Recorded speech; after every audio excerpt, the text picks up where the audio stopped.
Welcome to Module 1 on pain, injury, and issues. We're actually going to dive in kind of with an overview of what pain is and understanding some differences and some threat responses, the difference between kind of pain and injury, soreness.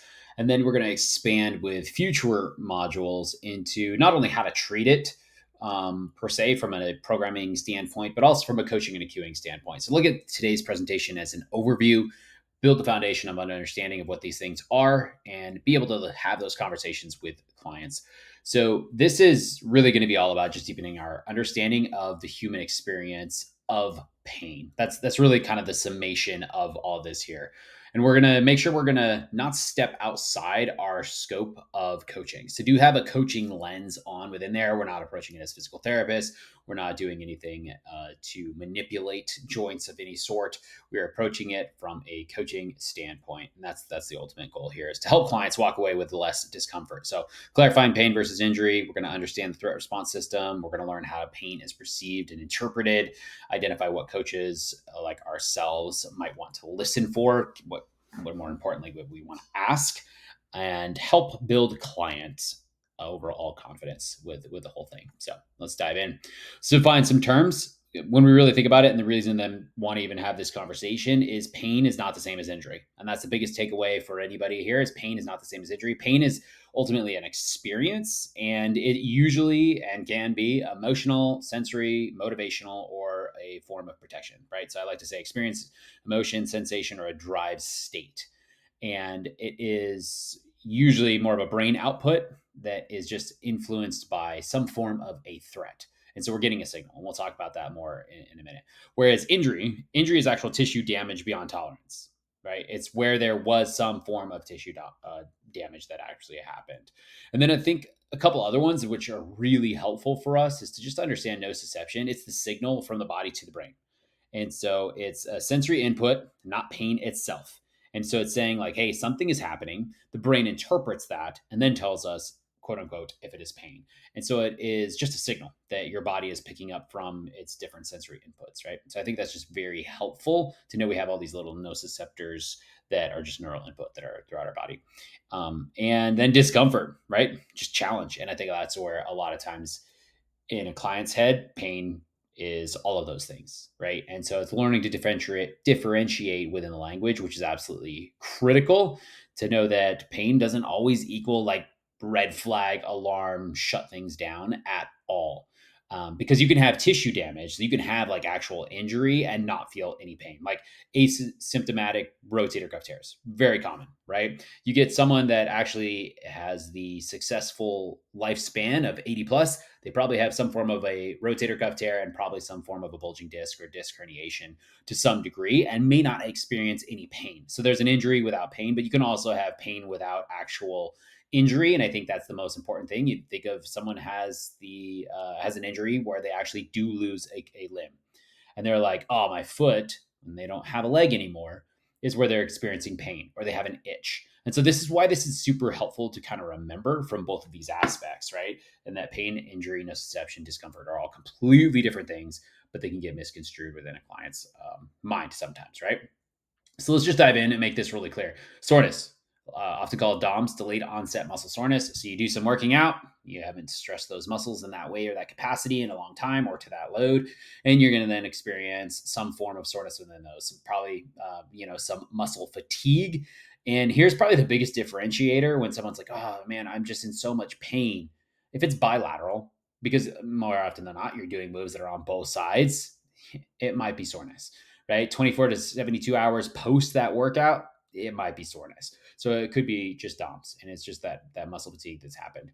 Whereas pain, it usually persists. It's usually localized, right? So it's usually like in one spot, and it's usually often movement linked. So think about a shoulder. We may have it's localized within the kind of AC joint aspect of the shoulder, and it's only happening when they go into full flexion overhead.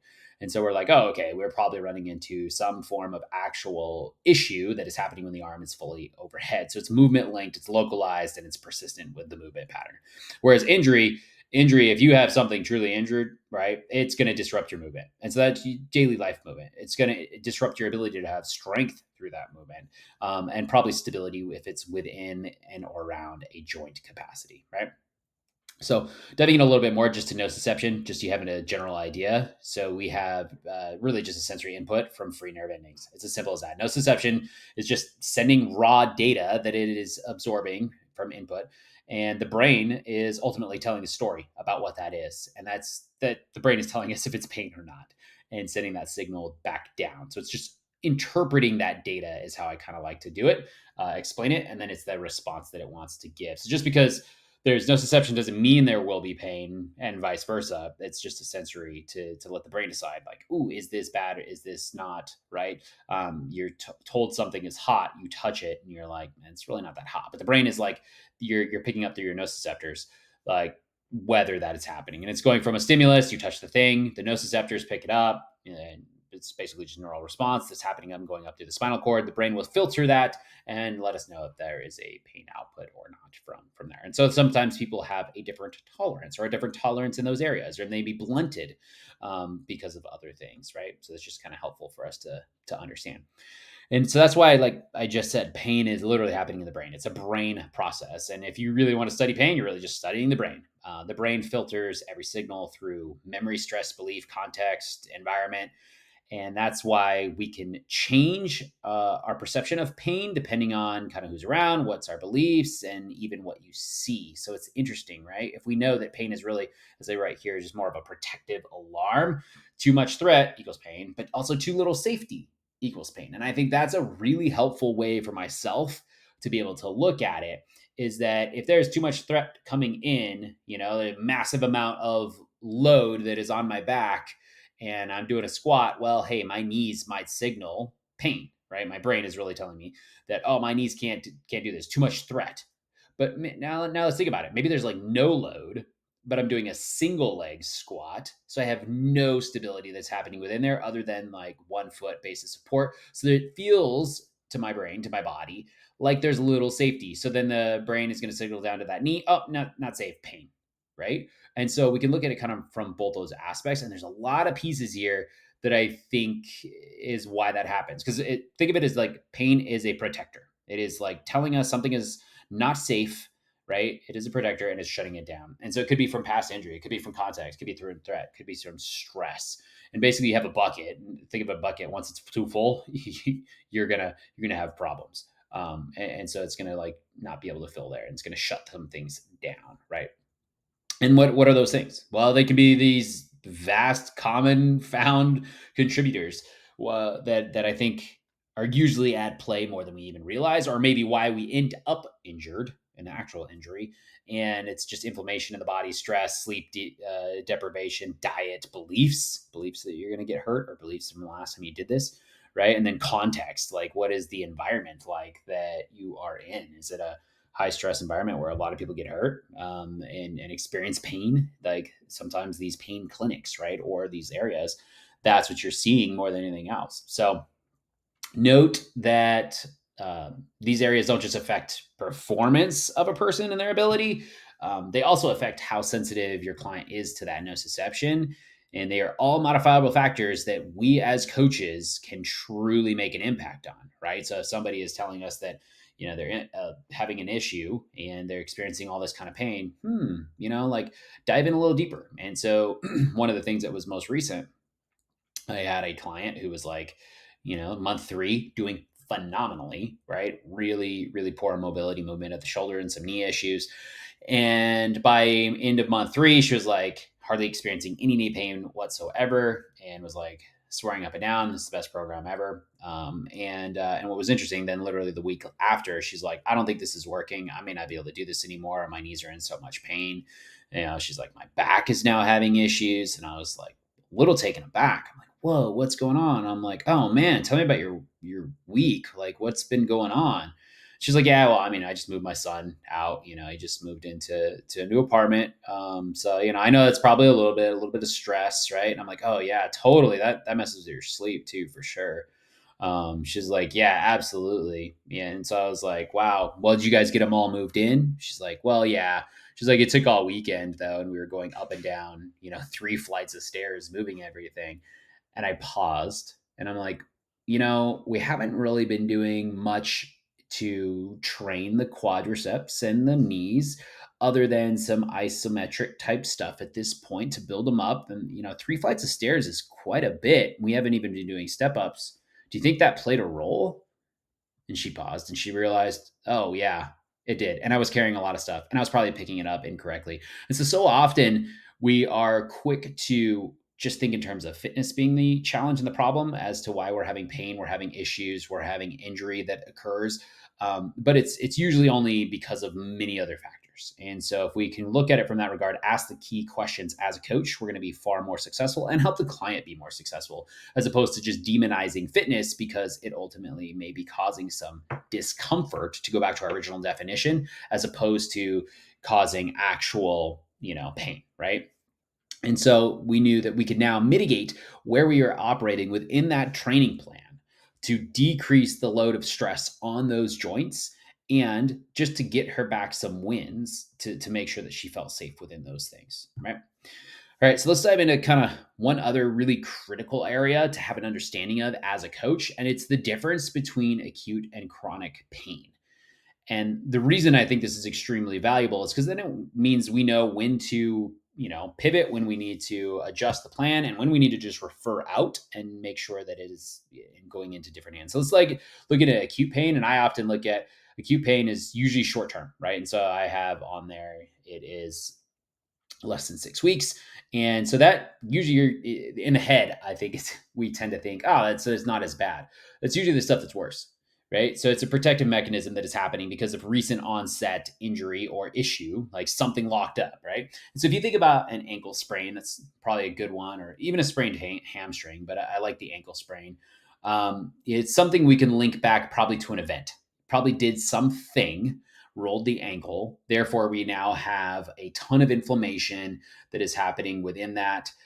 Usually it's sharp, it's sudden, right? It's traumatic. And that's what's happening with that exact ankle roll. Now, it could also be, think about somebody bends over to pick up a piece of paper and their back goes out. And it is an acute incident, sharp, sudden, linked to trauma, and they're like, but how? I just picked up a piece of paper. And that's where then, if we ultimately do our job as coaches and we go back, we look at the fact that, yeah, they're probably under, a lot of stress. Their sleep has been crap. They have been drinking a little bit more alcohol and, eating out a little bit more. So their diet hasn't been great. And there's a lot of inflammation that is caused because of that. And they have this belief that I have a bad back. Pick up a piece of paper, boom, gotta go, right? And it could have been that they had done some RDLs at the gym 2 days before, or some hinge pattern, and created some what feels like instability. But it's just when you add that on top of all the other elements that, boom, we have this thing happen, right? Bulging disc or whatever the case, spinal erectors lock up. And so now we have this acute bout of pain. And it's usually that inflammation that needs to go down. And it's going to take a little bit of time. And if you keep trying to push through some of the stuff initially, you might even make it worse, or decrease your speed of recovery. And that's where having an understanding of, is this an acute injury or issue that happened, is absolutely critical. Whereas chronic pain is something that persists usually beyond 12 weeks, is kind of the general rule of thumb. It's definitely a different type of pain. And it's not always about damage with chronic pain. It definitely can be. But it can be about more of a nervous system response and how it's become sensitized over time. And so somebody that always feels something, if it could become a belief and then a sensation that the body is just constantly sounding that alarm. Even though the tissue may be healed completely, it doesn't feel safe. And if we remember that's what is happening within the brain, that pain is a threat response, is that it doesn't feel safe or it doesn't feel stable. And that's why it's happening. And so we can look towards involving more central sensations. It's usually more nervous system kind of stays on for that high alert. So if we can look towards, decreasing that turn on, we're going to be far better with someone that's in chronic pain. And it's usually influenced by movement habits, stress, systemic factors that we were kind of just talking about. And so ultimately, we know that with an acute pain, chronic pain, you might need to refer out immediately.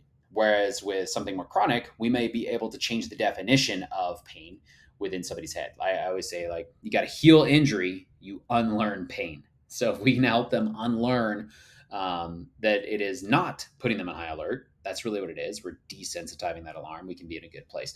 If it is something that you definitely are like, whoa, this is, like the back issue that I was kind of mentioning, it's not decreasing over time.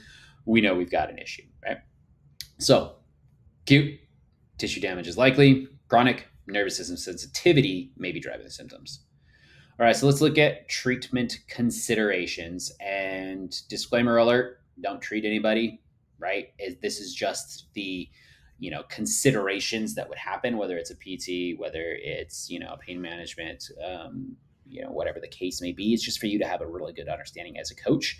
We use the pain scale for a lot of these kind of understandings. But acute pain needs short-term protective and smart reintroduction of blood. So it's rare that we just need to get in there and do some extra work to like get it moving and all that kind of stuff. This is where typically with acute pain, I'm usually trying to maintain mobility and not load, and trying to create extra blood flow throughout the entire system. This is where jumping on an echo bike or a fan bike can be really great, because if it is a back issue, well, I have them sit vertical or I have them lean in whichever position feels best. We are good to go and we are covered and it's all seated. If it's a shoulder or hand or elbow issue, well, they just use one arm and two legs. If they have a leg issue of any sort, well, then they just pedal with one leg and they use mostly their arms. But what are we really trying to do? We're trying to stimulate blood flow and oxygen throughout the entire system, basically get the heart rate up, and that just starts healing the body, right? The more that we're increasing that cardio aspect and getting blood flow, we're gonna be driving those red blood cells to where they need to be, right? So they're speeding up the healing process. A swimming pool can work out really well for this also. Whereas chronic pain definitely needs more of, like I've said, a nervous system centered approach. And so this is where we're going to go with more graded exposure. We're basically retraining that this is safe, this is safe, this is safe. For a client that's had barbell on their back and back blew out, or knee had an issue and they experienced pain, and it could have been just the last straw, right, to our initial point. I may reintroduce the barbell, which is going to trigger a lot of nervousness within it, but I might do it from a landmine standpoint. Or it may be a safety squat bar and I'm putting it on the rack and I'm having them just like put it on their back and do calf raises. So they're not even moving their spine or their knees or whatever it was that may have been initially triggered. And so we know that we need to grade that exposure back in so that they feel safe. A lot of times it's just regressing the overall movement pattern. Say it's a hinge that caused an issue. That's where it works actually still really well to put somebody all the way down on the ground and to be able to do some form of glute bridge, hip thrust, maybe even a band pull through if we're getting towards that standing position, or a dumbbell seated good morning. These are all alternatives where you're doing, again, more of a graded approach to, gain exposure to the movement pattern and start to retrain through that. And you also then, the last piece here, it says, and reducing sensitivity through lifestyle and training changes. Like, let's be honest, like we already know that that's going to be a huge part of it. Like, okay, so talk to me about, the rest of your day. Are we sitting? Like, are we standing? How are we standing? Are we wearing high heels? Like, there's so many different things to explore to help that client decrease that overall central nervous system threat response, which could be triggering some of the pain, right? So when we look at sources, and this is mostly is going to be saved for a lot of the future modules per area, the shoulder, the back, knee, as we go through those individual modules. But when we look at it, we have structural, which is going to be joint, disc, labrum, meniscus. Like, these are the structures of the actual body here. A lot of these can be adjusted and decreased with just a lot of joint centration and a lot of proper alignment of those things. So if we align the joints, we could take it away. Also, it could just be pressure. If we apply even pressure throughout our feet, we solve that problem. If we brace and create pressure, and it's intra-abdominal pressure, IAP, within our core, we may take away some of those issues. We create pressure in our shoulder by having a kettlebell be bottoms up. And so we just are gripping the handle really hard. We're turning on your rotator cuff, right? So like everything within that shoulder joint actually starts to like function the way that it was initially meant to. So that's why knowing kind of these sources of pain is helpful. We have muscular, which is obviously going to be a strain, a cramp, or just tight or weak. And oftentimes, and the reason I have those as linked like that is because there are so many times where somebody is like, oh, this just, it feels so tight, so tight. Often the perception of feeling tight is just weakness. And we see it a lot with dancers as a good example. A ballet dancer, they forward fold, hands flat to the ground to stretch their overly quote unquote tight hamstrings. They're actually just weaker than they're needing to be in order to be able to stabilize the pelvis into the position that it is. And so they feel tight, but it is just that they are weak. And so they're trying to do two different things. They're trying to function by moving a piece of the body from insertion to origin, and they're trying to also stabilize a part of the body, which is carrying up the link. And they can't do both at the same time.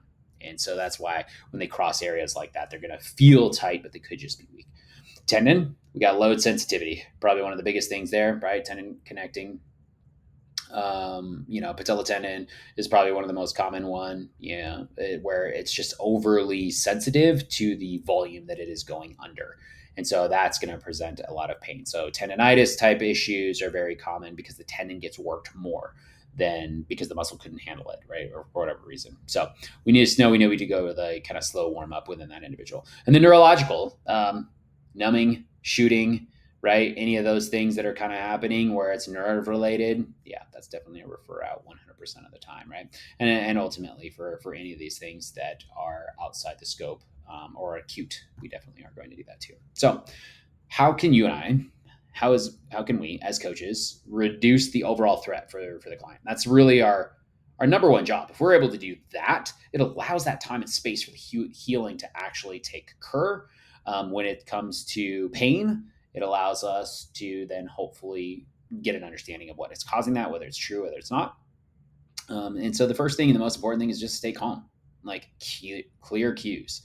If you elevate and escalate and make it sound worse than it actually is, they're going to panic, right? It's just a natural human response. If your kid falls down, they're 2 years old, and it's on carpet, and it couldn't be any safer than it is, and it's just a part of being a wonderful little 2-year-old, and that's why they are all elastic and have all this extra baby fat on them and are very close to the ground.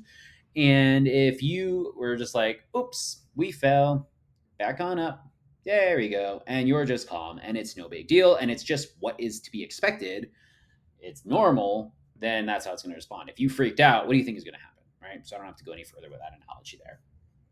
Regress load or range of motion. And in the next presentational slideshow, we'll go through kind of these in a much deeper response of what and when. But ultimately, we can reduce some load. We just need to use very key language here. So do make sure you grab onto that next presentation as you're going. But these are options which can reduce threat. And if it feels like it is more stable or feels like it is less going to crush you, that usually works, as we were talking about earlier. And then the next thing is acknowledge, but don't dramatize. And it kind of goes along with the first thing, but we don't need to be like, oh my gosh, yeah, you definitely got to go get this checked out. So we can make the recommendation to, yeah, I think it'd actually be really helpful just to get a little bit more information and know kind of which best option so we can get you back to feeling great as fast as possible. There's two different tones. Oh yeah, you got to get this checked out ASAP. No, I don't think we should work out or do anything. Like, decrease the threat here, right? And then we also want to show success and win in the session. And so one of the things we'll talk about it in a minute in a little bit more depth is the phrasing that you use to make them feel like, oh, this is the way it is supposed to be and it's okay. All right. So how do we do that? Start, before we get any further, with asking better questions. Comes down to all of our questions that we like to ask, which is, how did this feel? And with this one, you're just saying, what did you feel? And so remember, we always want to ask, how questions, what questions, where questions. We want to try and avoid why, because why is kind of attacking. We feel judged. Why are you feeling it there? I mean, that's just not going to fly. So what do you feel is going to give us insights directly from them without them actually being led to say something. And that's definitely what we want to avoid. Okay, describe where for me? Yeah, and when is it occurring? So you're just getting more and more detail. Well, when did it first start? Yeah. So is it happening on any other moves or anything at home or anything outside of here? Just keep getting curious. People just want to feel heard anyways, and that's going to decrease the threat response that they naturally have. And then, if possible, get them to rate it. Right? And this is where this is extremely valuable, and it lines up with a lot of the information that is used across physical therapy and boards. And it's just, can you give me a scale of 1 to 10? 10 being, I can't walk, right? 10 being like really bad. Where's your pain scale here, right? If they say anything on a 1 to 2, probably good to keep going anywhere. And we have this on some future stuff too. We'll dive in deeper. But 3 to 4, we might need to modify some things. If it's above 4, we're definitely modifying things. If it's above a 6 or a 7, we're shutting it down. That's actually where we are not going to escalate and put fear into them, but we are not going to allow it to continue because we could be doing some real damage.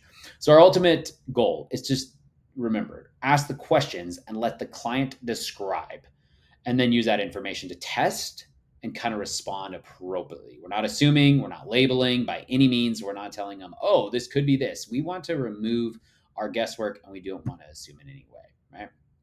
And then from there, we want to use that information to clarify some common experiences. And so it could be that it's muscle soreness. And then we can ask, do you think it's maybe muscle soreness? Muscle soreness is, and then you can go into your explanation.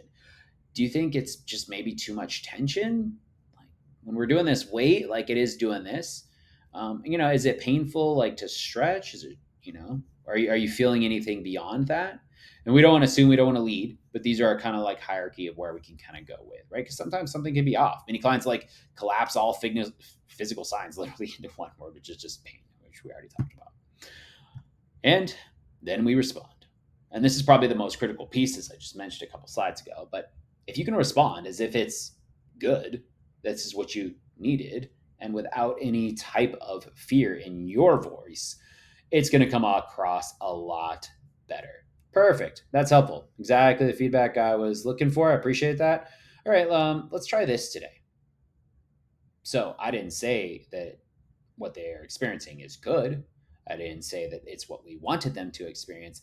I said, perfect. That's helpful and exact feedback I was looking for, because they answered my questions. That is what I was looking for. I was looking for them to describe it. I wasn't looking for anything. I didn't diagnose. I didn't give them anything. And then we can try. Let's try opens up an opportunity where it's not saying, I know, it's not that you have a torn rotator cuff, Susie. And so we need to, either go get surgery or we're just going to bypass surgery because I know better. We're not going down that route. It just gives us new guardrails ultimately to explore. And this is how we decrease that client's threat response and keep forward momentum for sure, even if it is going to be that we refer out. So the one thing to remember is why strength training is safe. You're in a very controlled environment. The gym is extremely safe when you compare it to a football field. When you compare it to hiking on a very rugged, steep mountain under multiple hours, plus fatigue, plus shadows of the rocks that are there, plus maybe a dog that is with you that could trip you. And so a gym overall is where we are usually in a very controlled environment with exact moves that are kind of safe to fail because they are designed by someone knowing that person's need and ability. It is focusing from an expert guidance perspective, and it's ultimately going to equal low injury risk. Also, if you really think about it, most people are really focused on form to the best of their ability. They may not know what good form is or may run some inherent risks, and that's where the expert guidance comes into play. But they're usually focused on it. Where when you're out in daily life and you're just moving, you're not focused on form, you're just focused on moving and breathing and living without even thinking about it. And so most tweaks that usually do happen within the gym setting are from too much stress, like life, sleep, caffeine, and then it's usually combined with they are rushing, ego got in the way, right? Lifting too much weight, unaware of where things are. And usually it's picking things up, putting things away, tripping over something that's on the floor. But when it comes to actually lifting weights and stuff, it's usually that ego got in the way. We didn't brace something, we didn't stabilize. We came in, and on top of that, we were sleep deprived, we were rushing, caffeine was flowing, and then the back went out. We blamed it on the deadlifts, and yet it's probably just all of those other stimulus. So reinforced strength training is one of the safest environments for your clients. It can really help. So summary: pain does not equal injury. Perception does not equal damage. The brain controls the pain experience. Coaches can reduce threat, but not diagnose. And your job as a coach beyond that is just to ask better questions, build context around it, and respond confidently. And if you just remember, movement is medicine, and that's why I gave you the example of jump on an echo bike. You can almost solve all problems within that ability to get blood flow going there. It's true. So just remember to end with trying to empower some clarity for them, and remind them that all will go on. All right, next presentation coming up.